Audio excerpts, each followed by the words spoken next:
Streaming live now on News8000.com. You're watching WKBT La Crosse. This is News 8 Now at noon.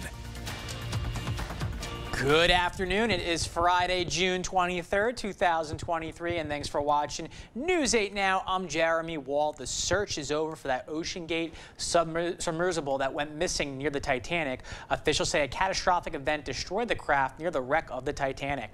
Roxana Sabari reports. There was a catastrophic event. The international rescue effort now turns to recovery. The debris is consistent with a catastrophic implosion of the vessel.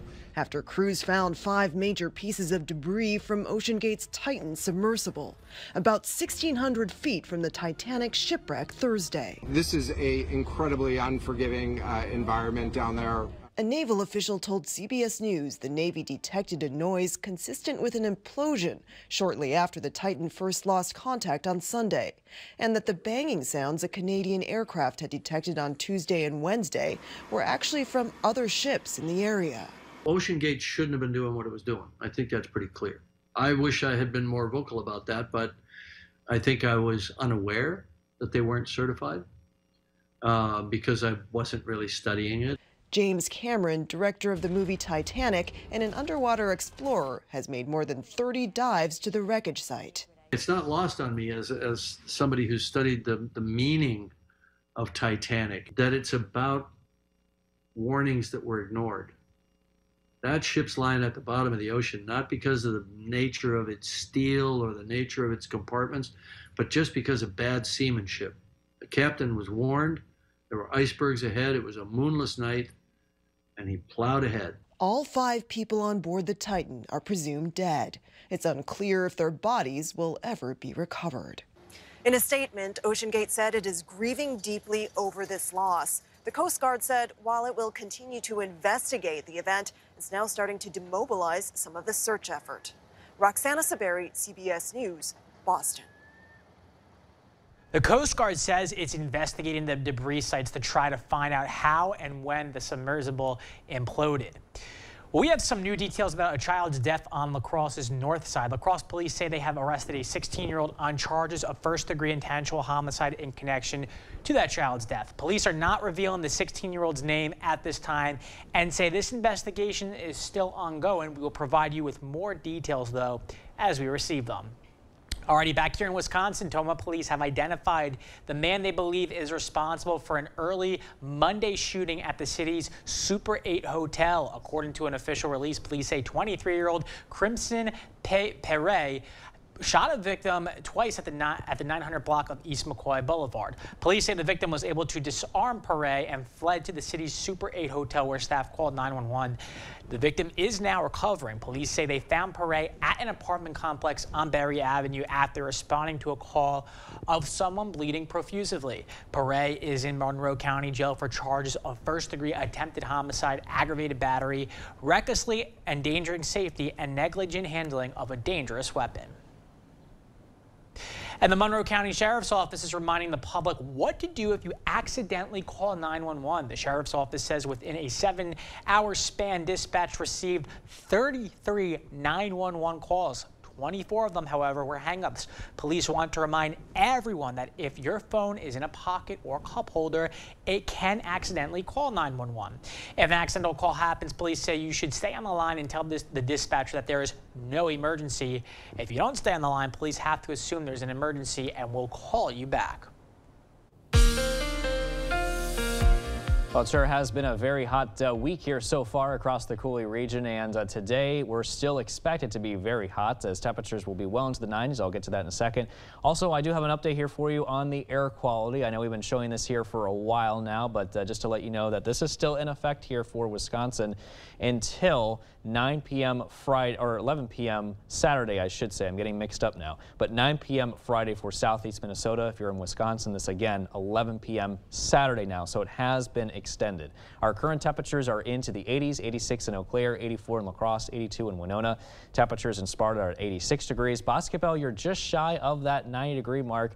We're under mostly clear skies, but earlier in the Chippewa Valley, we were tracking a few light rain showers.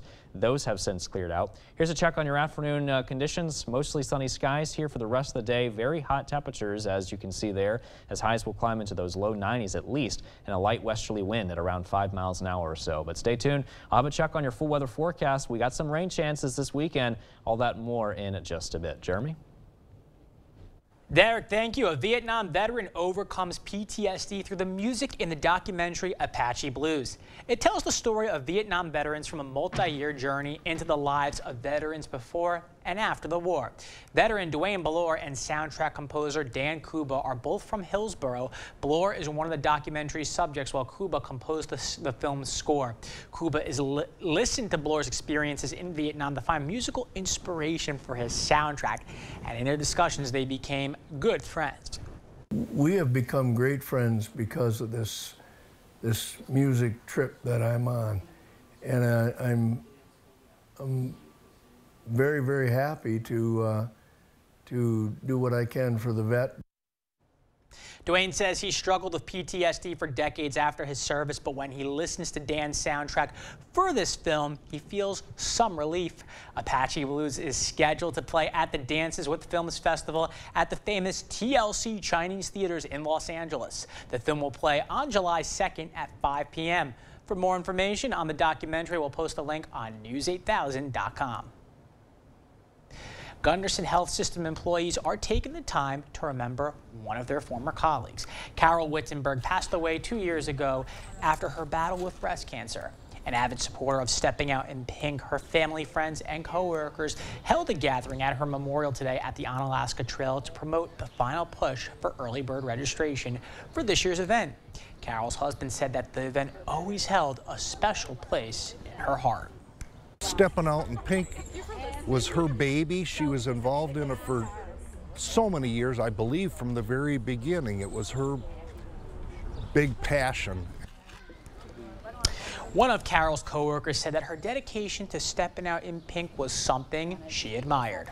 Every year it was, I'm sorry, I have to get over there and be part of the t-shirts. She not only volunteered as a walker every year, but she volunteered her time in making sure other walkers got what they needed.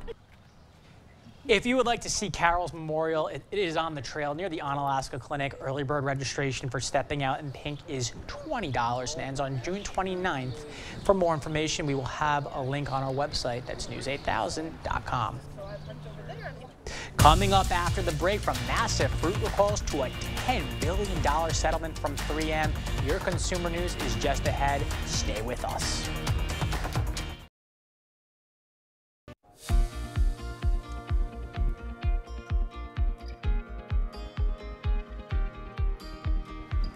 U.S. stock had a mixed closing on Thursday as Federal Reserve Chairman Jerome Powell testified Congress for a second day this week, predicting that more interest rates hikes are likely. The Dow dropped 4 points, but the Nasdaq climbed 128 points, while the S&P 500 gained 16 points. CBS News' Chanel Cole has the latest business news headlines from the Big Apple.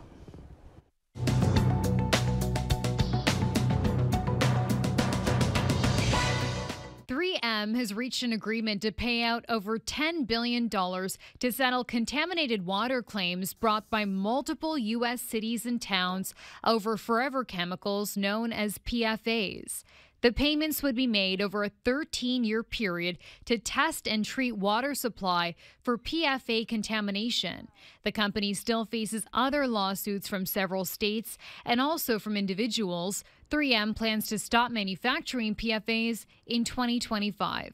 Overstock.com will take over what's left of bankrupt retailer Bed Bath & Beyond's assets with a bid of $21.5 million. The sale allows the e-commerce company to continue selling Bed Bath & Beyond goods online and grants the rights to the chain's intellectual property and mobile platform.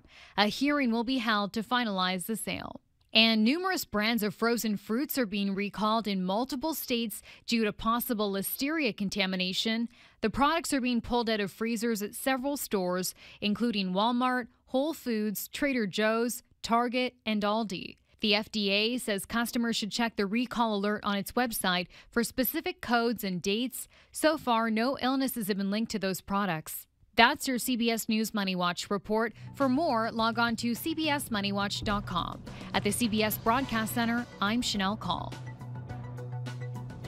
That's it for your afternoon consumer news. As we head to break, here's a live look at the New York Stock Exchange. Stay with us. More news is next.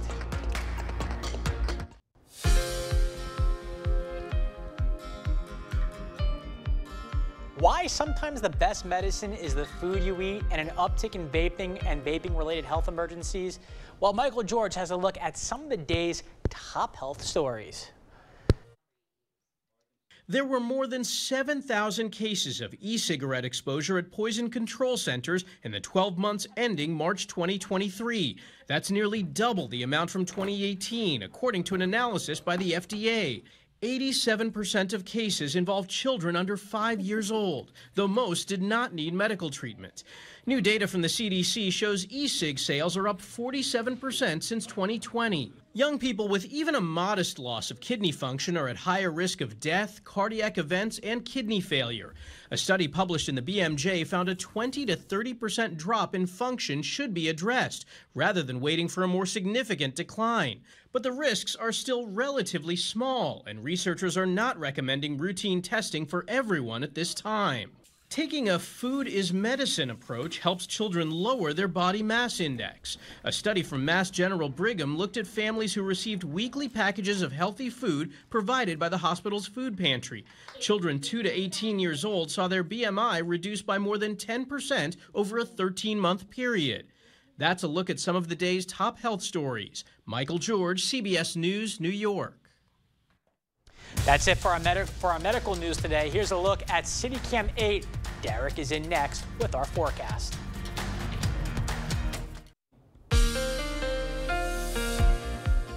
Air quality alerts continue across Wisconsin, in fact, statewide until 11 p.m. tomorrow night. Yes, it has been extended, so it's no longer tonight, it's for tomorrow night. But if you folks in southeast Minnesota, you're under this alert up until 9 p.m. tonight, though, so that has not really changed. Our current temperatures are at 84 degrees, lots of sunshine, wind speeds are light, 6 miles an hour, 4.75 feet is our current river stage that is rising. 86 degrees with sunshine in Eau Claire. Wind speeds are looking light here as well at 6 miles an hour. And our current temperatures right now stand into those low to mid 80s. 86 degrees is the temperature in Winona, 86 in Black River Falls, and 86 degrees in Sparta, 89 degrees for you down there in Boscobel. With forecast high temperatures today, not done quite warming up just yet. I do expect us to reach at least a handful of locations in the low 90s here this afternoon.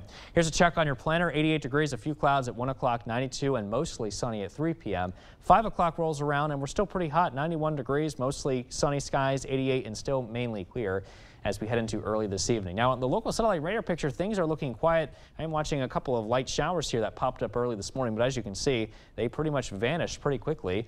Still looking at some drier air involved in that. And speaking of dry air, it's been very dry recently across the area. And in fact, here's the latest drought monitor index that just was updated yesterday, and you can see this moderate drought status for the Chippewa Valley. We are under this abnormally dry condition, however, for portions of our central zones, and we got moderate drought conditions for portions of the southern communities there. Far south you are, including Richland County and Crawford County, you folks are currently under that severe drought condition. So any type of rain, we can definitely use it. We're watching the stationary frontal boundary position to the north. That's been responsible for some showers and thunderstorms to our north here. I'm expecting this system to continue to remain nearly stationary through tonight, maybe a couple of clouds. However, look what's happening back to the west. We're watching this developing low pressure system. That's going to spawn showers and thunderstorms as we head into tomorrow afternoon and also into tomorrow night as well. And we may see this wind down here as we head into early Sunday. But then the activity, as far as the showers and thunderstorms go, will pick up again as we head into Sunday as this low continues to track through the Coulee region. And then behind it, we are expected just to see some remaining cloud cover, however. We could see up to around an inch or so of rain through Sunday for some of this. And also not to mention, some of us are actually under a marginal level 1 risk for heavy rain, gusty winds, and some hail. And the main timing for this is 6 p.m. to 11 p.m. for tomorrow. So we'll watch this for the possibility of seeing some severe weather. Now, your 8-day forecast is showing that we are looking at highs much cooler into the 80s here for tomorrow. Mixed clouds and sunshine. We will see another chance of showers and thunderstorms, but it's really not until later in the week, though, Jeremy, Thursday or Friday of next week. So after this weekend, it's going to be pretty dry here for a bit. Correct. So the weekend we have the rain and showers and all that. We get a few nice days in the middle, and then we end with another chance. Yeah, exactly. Yeah, you gotta love the summer. You gotta love the warm weather, all that stuff. Yeah. I'm glad we get a break in the 90s here, so that's nice. Yeah, I think I'll take the 90s and all that good stuff. Thanks so much, Derek. When we come back, the original costume worn by late actress Carrie Fisher is now up for auction. We have the details right after the break. The white Princess Leia gown that Carrie Fisher wore in Star Wars A New Hope in 1977 is up for auction. It's estimated to sell for up to $2 million when bidding closes on June 28th. It is reportedly the only Princess Leia costume known to still exist from the original film. Costume designer John Molo created the gown and went on to win an Oscar in 1978 for his work on the film. Fisher wore the gown during the film's final scene while in the throne room as she bestowed Luke Skywalker and Han Solo their medals of honor. Stay with us. We will have one more check of your forecast when we return. Well, final check on the 8-day forecast, Jeremy. It's going to be pretty hot here today, and then we got the storm chances this weekend. Yeah, I definitely would rather have a heat wave than a polar vortex. Exactly.